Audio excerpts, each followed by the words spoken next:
구약 창세기와 신약 요한복음 모두 태초에란 말로 시작을 합니다. 창세기는 천지 창조의 시작에 대해서 말하고 요한복음은 하나님 구원 역사의 시작에 대해서 말씀합니다. 창세기 1장이 쓰여질 때를 성서학자들은 기원전 1000에서 900년 사이로 이렇게 봅니다. 그래서 저자를 전통적으로 모세가 출애굽하면서 썼다 이렇게 생각합니다. 모세의 사명이 뭡니까? 노예 백성으로 400여 년 살아온 히브리 백성이 광야 40년을 거쳐서 가나안 땅 하나님 약속의 땅으로 들어가도록 이끌어내는 사명입니다. 모세가 이와 같은 대역사를 앞에 두고 히브리 백성에게 외친 가장 중요한 한마디가 무엇이었겠습니까? 태초에 하나님이 천지를 창조하시니라 선언이었다고 저는 생각합니다. 노예 400여 년 자기 자신이 누군지 모르고 살아야 했어요. 무엇을 위해 존재하는지 모르고 살아야 했던 히브리인들입니다. 히브리라는 말은 핫비루에서 나온 말입니다. 핫비루는 이 떠돌이들이다, 노예들이다, 미래가 없는 것들이다, 인생의 목표가 없이 살아야 되는 사람들이다, 뿌리가 뽑힌 자들이다, 자기 나라에 살 수 없어서 남의 나라에 와서 빌부터 살게 된 사람들이다. 이런 사람들의 집합체가 핫비루예요. 근데 이들이 이제는 어떤 혈통의 민족이 아닙니다. 이거는 계층이기도 하고 그들의 존재, 이 살아가는 삶의 현실의 자리를 얘기하는 거예요. 근데 이 사람들이 하나님 약속 믿고 하나님 예배 백성으로 선택받은 민족으로 부름받게 되는 겁니다. 그런데 이 거룩한 존재로서의 부름받음과 광야를 살아가는 맴도는 자신들의 현실 사회는 너무나 이상과 현실이 안 맞아요. 괴리가 큰 거예요. 그런 현실에서 태초에 하나님이 천지를 창조하시니라 선언하면서 하나님이 태초부터 뜻하시고 계획하신 역사가 있는데 그 역사의 주인공이 될 민족이 바로 너희들이다 이렇게 확인시켜 주는 겁니다. 세상에서 보면 보잘것없고 세상에 보면 이게 자기 밥벌이도 제대로 못하는 인간들 같지만 바로 너희들을 하나님이 하나님의 주권적으로 택하셔서 하나님 예배 백성으로 가나안 땅의 주인으로 택해 주셨다는 겁니다. 그러니까 노예 400년의 과거 경험에 의해서 오늘과 내일이 규정당해서 안 된다는 거예요. 광야 40년의 어려운의 삶이 앞으로 가나안 땅으로 들어가 살아야 할 오지 않은 미래를 조명해 줘서도 안 된다는 것입니다. 그것이 아니라 태초에 하나님이 천지를 창조하시니라. 그러니까 그 백성의 모든 것에 앞서 하나님의 시작하심이 있었다는 것을 선언하는 겁니다. 하나님이 택하신 백성들에게는 하나님 창조의 목적이 있다는 겁니다. 그 창조 원칙과 목적을 위해 출애굽하는 것이고 가나안 땅의 미래가 예비되었다는 말씀입니다. 요한복음은 마태, 마가, 누가보다 늦게 쓰여진 복음서예요. 요한이 오래 살았어요. 근데 예수님을 따라다녔던 제자들 다 세상 떠나고 마지막 늙어가는 요한이 자기도 세상을 떠나야 되는데 후손들에게 남겨야 할 말 한마디 이걸 어떻게 시작할까 생각해 보는 거예요 지금. 그러다 성령의 감동을 받고 요한복음이 쓰여지는데 첫 시작의 말씀이 태초에 말씀이 계시니라 이겁니다. 말씀이란 헬라어는 로고스입니다. 로고스란 단어는 그리스 헬라 철학에서 천하 만물이 움직이는 진리, 이성 이겁니다. 이 진리에 가까운 한자가 도예요. 영어로 보면 the way. 그러니까 태초에 길이 있었다, 태초에 도가 있었다. 이 길이란 살아있는 길, 영원한 길, 진리의 길, 예수 그리스도라고 오늘 1장 1절은 얘기하는 겁니다. 그렇다면 요한복음을 읽으면서 초대교회 교인들이 찾은 그 길이 뭐겠습니까? 예수 믿다가 핍박당하고 순교당하는 고난의 현실을 살아내야 했지만 교인들은, 초대교회 교인들은 요한복음을 읽으면서 예수가 그리스도이시니 죽어도 살고 살아서 믿으면 영원히 죽지 않는다는 믿음으로 살고 죽었던 겁니다. 로마 네로 황제와 같은 폭군들에 의해 사자의 밥이 되고 화양에 처하는 순교의 역사현실이 있지만 예수 믿는 그들에게는 로고스가 있다는 믿음을 가지는 겁니다. 예수 안에 참된 사는 길, 영원한 길이 있다는 것을 확인하고 십자가 구원의 약속을 믿고 살고 죽을 수 있었던 거예요. 지금 내가 당하는 고난 이전에 말씀이 있었다. 근데 그 말씀이 세상을 움직이는 원칙이다.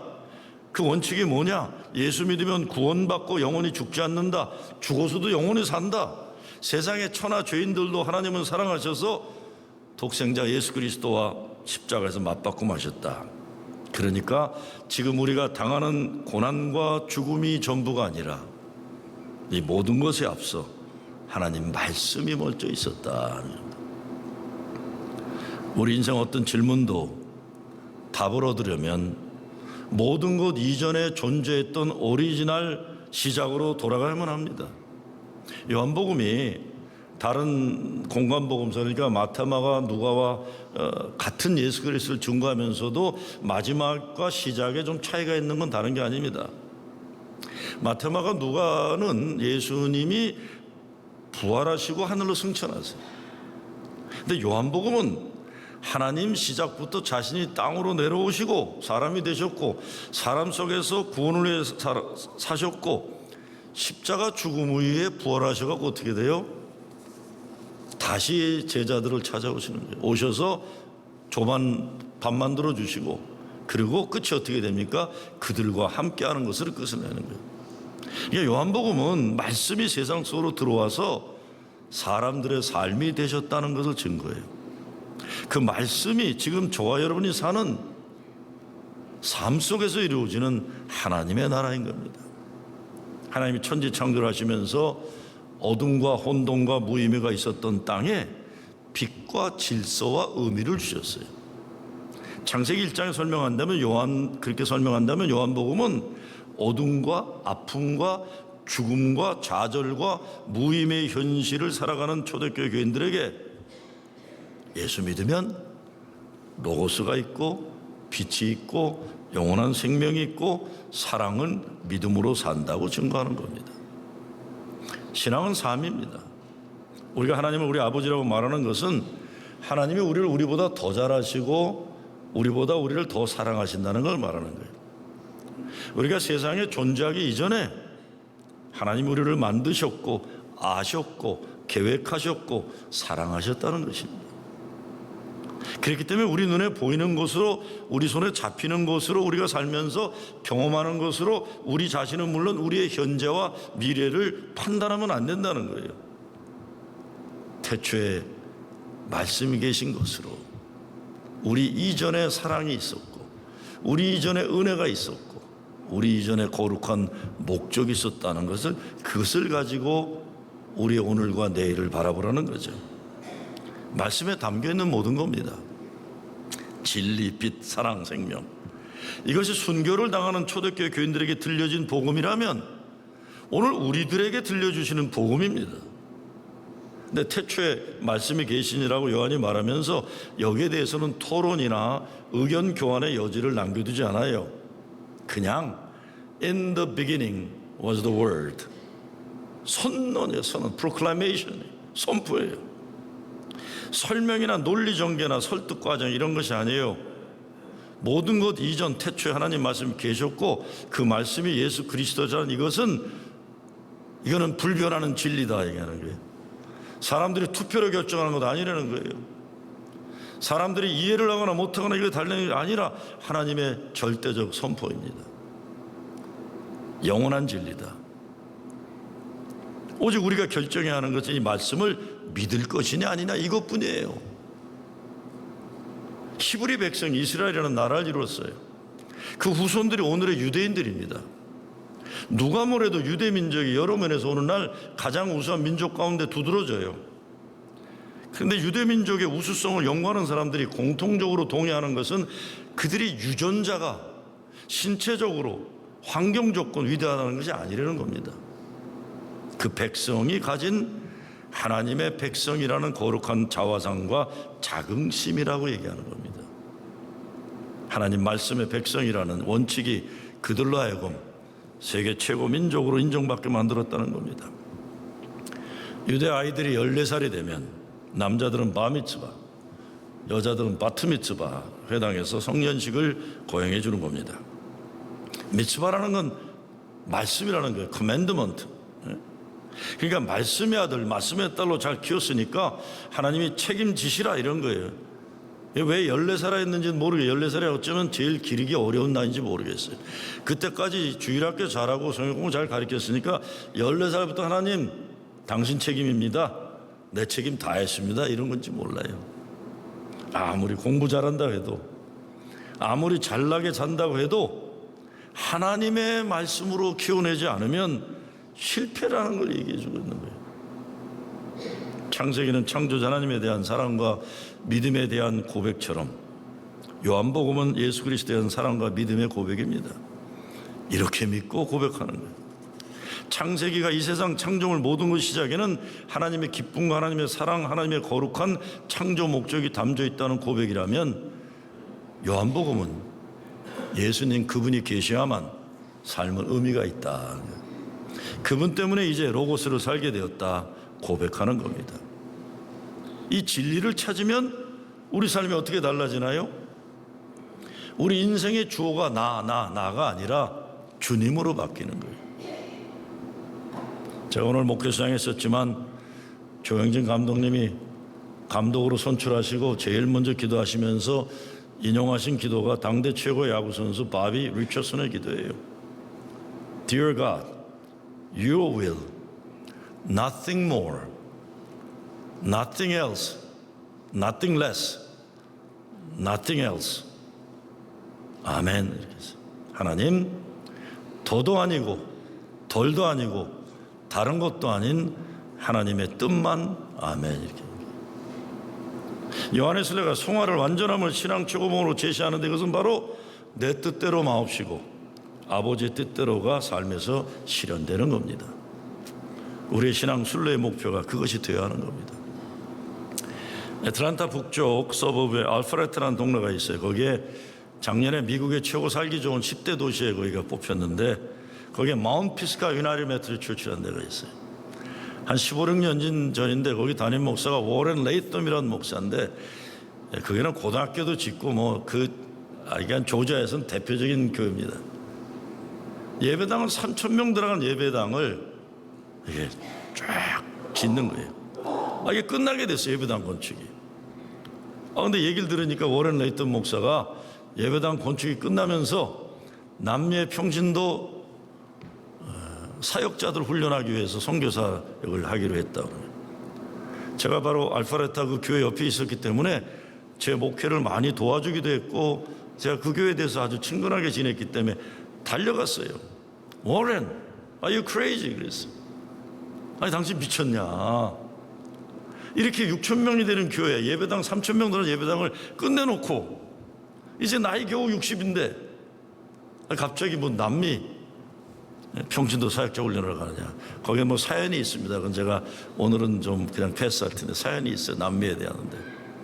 그랬더니 당신 미쳤냐고 그랬어요. 어떻게 6,000명 교회를 3,000명 예배당 끝나고 선교사로 가느냐?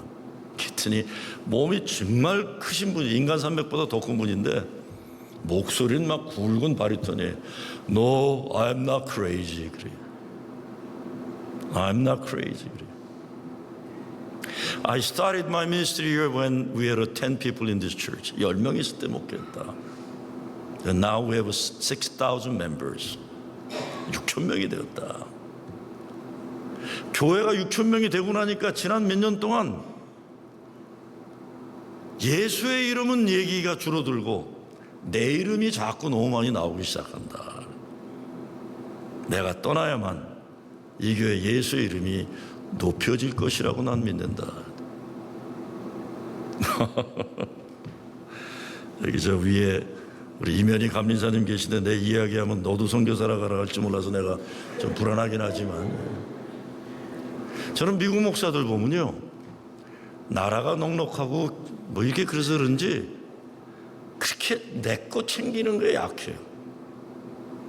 제가 조지아에 있을 때는 동남부 사우스 이스트 그 좀 큰 교회 목사들은 모임들이 있었는데 거기에 버밍햄 알라바마에 개척해서 2,000명을 넘긴 저보다 한 2살 많은 목사가 하나 있었어요. 모임을 갔는데 새해에 어떻게 계획이냐 했더니 2,000명 넘는 교회 미국 목사가 자기 감독한테 파송을 신청했대요. 뭘 더 큰 교회 가냐 그랬더니 아니래요. 부목사로 가게 해달라고 신청했대요.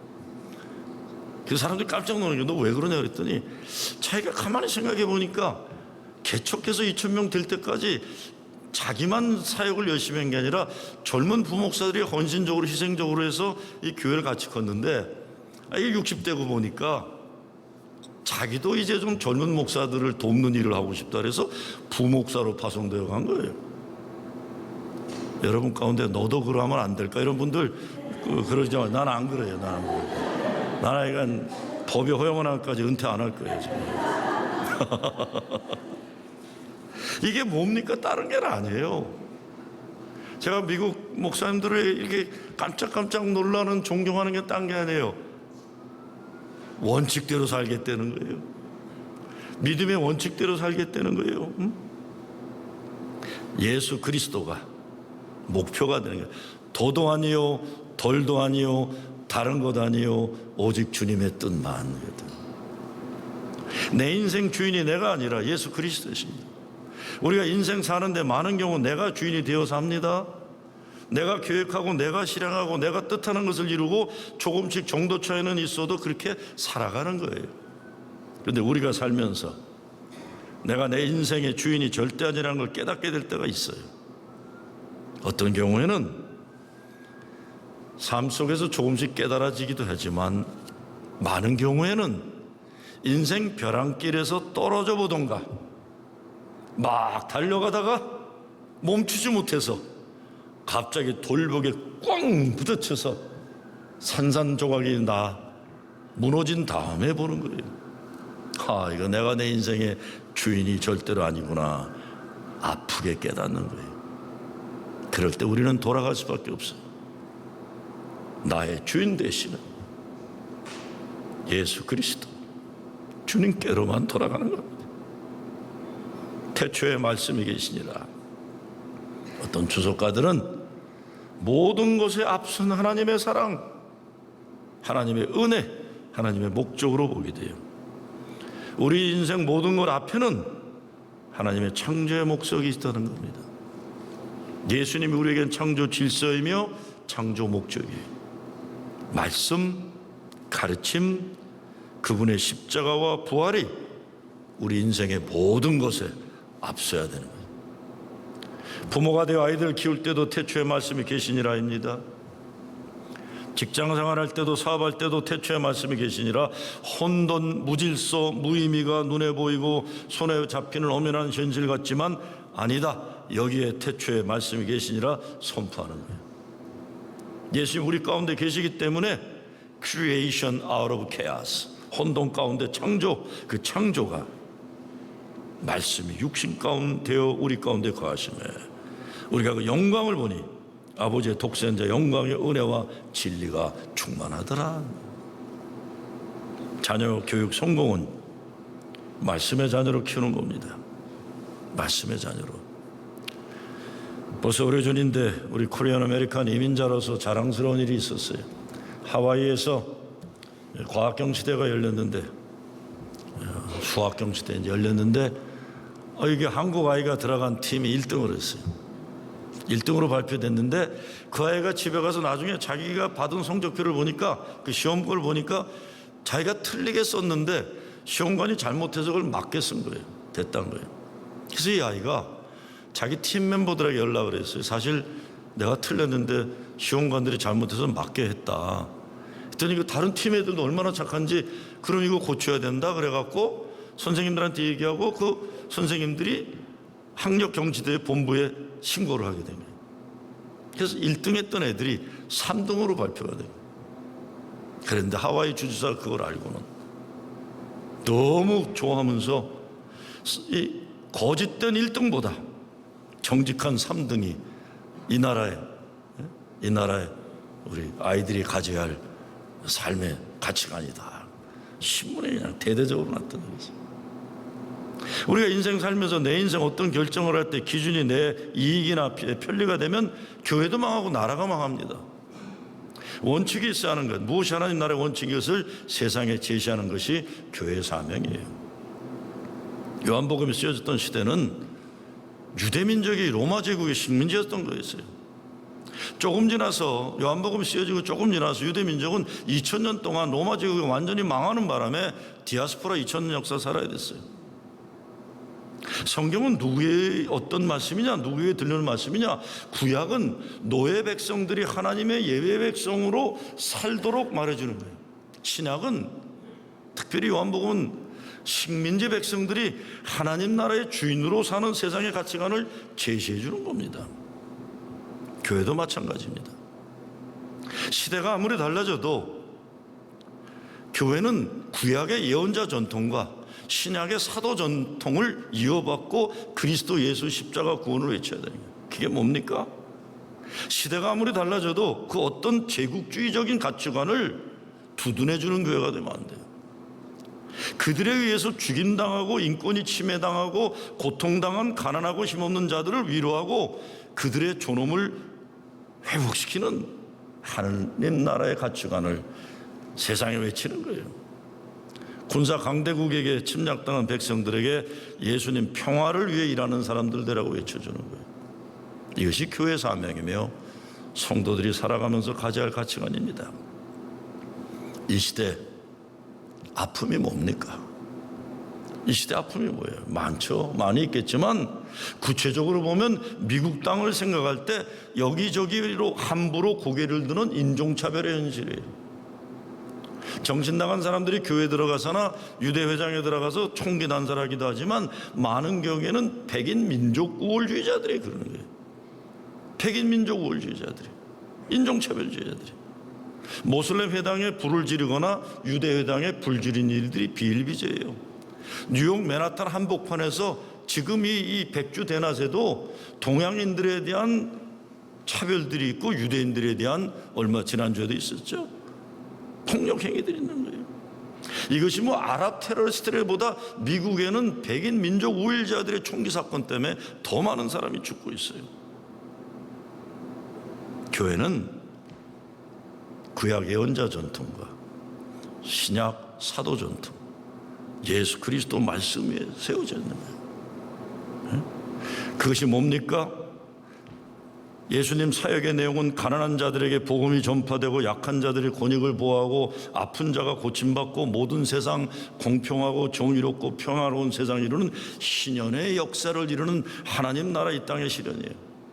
그래서 교회는 하나님의 정의와 평화와 세상을 위해 인종차별과 같은 사탄마귀 권세를 물리치는 사명이 있는 겁니다. 요한복음 1장 4절 말씀에서 그 안에 생명이 있었지라고 해요. 예수 안에 생명이 있다. 요한복음 20장 31절에 보면 너희로 믿고 그 이름을 힘입어 생명을 얻게 하려 함이라. 그래서 거꾸로 말하면 예수가 없으면 사는 게 아니라는 거예요. 우리가 이건 사람이 사는 게 아니라는 게 예수 없으면 사는 게 아니라는 거예요. 요한은 또한 생명은 사람들의 빛이라고 했어요. 왜 빛이 필요합니까? 내 속에 있는 어둠을 물리치기 위해서요. 예수 그리스도가 내 안에 들어와야만 내 속에 있는 어둠이 사라집니다. 이 땅에 살아가면서 아픔과 슬픔 자체가 문제가 아니에요. 육신을 가지는 모든 어느 인간도 아픔과 슬픔은 삶에 주어진 현실이에요. 그런데 하늘로부터 내려오는 기쁨과 행복이 없으면 넉넉히 이겨낼 수 없는 거예요. 하나님으로부터 내려오는 평화가 있으면 이길 수 있어요. 말씀이 없는 세상은 어둠의 세상, 예수님이 이 어둠을 밝히는 빛으로 오셨는데 이 생명은 사람들의 빛이라는 겁니다. 우리가 할 일은 뭡니까? 영접하는 거죠. 영접하는 거. 우리가 살면서 우리들의 삶을 혼돈과 공허와 흑암의 영향력에 사로잡히게 만드는 많은 경험을 하고 살아갑니다. 이것이 살아오면서 경험하는 아픔들, 상처들, 실패의 열매들이에요. 그런데 때로 이런 것들의 영향력이 너무나 커요.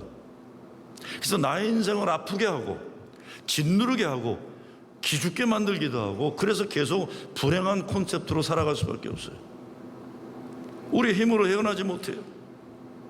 그것만이 아니라 그래서 오늘 현실은 물론 미래에 대한 어떤 소망을 가지지 못하고 기쁨을 누리지 못하고 사는 겁니다. 어떻게 이 현실을 이겨냅니까? 우리 인생 가장 아픈 곳에, 어두운 곳에 하나님 말씀이 들어와야만 하는 거예요. 그 말씀 속에 생명이 있고 영광이 있고 은혜와 진리가 충만한 겁니다. 천지를 말씀으로 창조할 때 하나님이 빛이 있으라 하심에 빛이 있었고 그 빛이 하나님 보시기에 좋았더라고 됐어요. 순서가 어떻게 됩니까? 하나님 말씀이 있어요. 그리고 빛이 있고 그리고 하나님 보시기에 좋았더라. 그래서 여러분 2020년 새해를 시작하면서 여러분의 입에서 올해 한 해는 참 좋았더라 이 말이 회복되어야만 합니다. 참 좋았다. 오늘 집에 가서도 속썩이는 아들 보고 너 참 좋다. 너 때문에 좋다. 왼수 같은 딸 보고 너 때문에 참 아빠는 좋다. 그러기 위해 말씀으로 빛으로 여러분의 삶을 채워야 돼요. 이것이 믿음입니다. 말씀이 먼저예요. 인도의 성자 선다싱의 이야기에 보면 많은 곳을 여행 다니던 한 사람이 그에게 고백하는 이런 이야기가 있습니다. 나는 모하메드의 무덤을 보았는데 그것은 매우 화려하며 다이아몬드와 여러 값진 물건들로 치장되어 있었다. 사람들은 나에게 말하길 여기에 모하메드의 뼈가 묻혀 있다고 했다. 나폴레옹의 무덤도 가봤는데 사람들은 여기에 나폴레옹의 뼈가 묻혀 있다고 했다. 그러나 예수 그리스도의 무덤을 보니 그것은 열려 있었다. 아무런 뼈도 없었다. 그리스도는 살아계신 분이기에 그 무덤은 지금까지 2000년간 열려 있는 것이다. 내 가슴 또한 그리스도를 향해 열려 있다. 그분은 지금 내 가슴에 살아계신다. 그분은 모든 그리스도인들의 삶에 살아계심으로 살아계신 주님이시다. 진정한 기독교인들은 그리스도를 믿는다고 고백하는 사람들이 아니라 그분을 소유한 사람들이다. 태초에 말씀이 계시니라. 2020년 새해 여러분 가정에서도 교회에서도 자녀 교육할 때도 직장생활 할 때도 사업을 할 때도 모든 일에 있어서 태초에 말씀이 계시느니라 이 선포를 믿음으로 승리하는 여러분 되시길 주의 이름으로 축원합니다.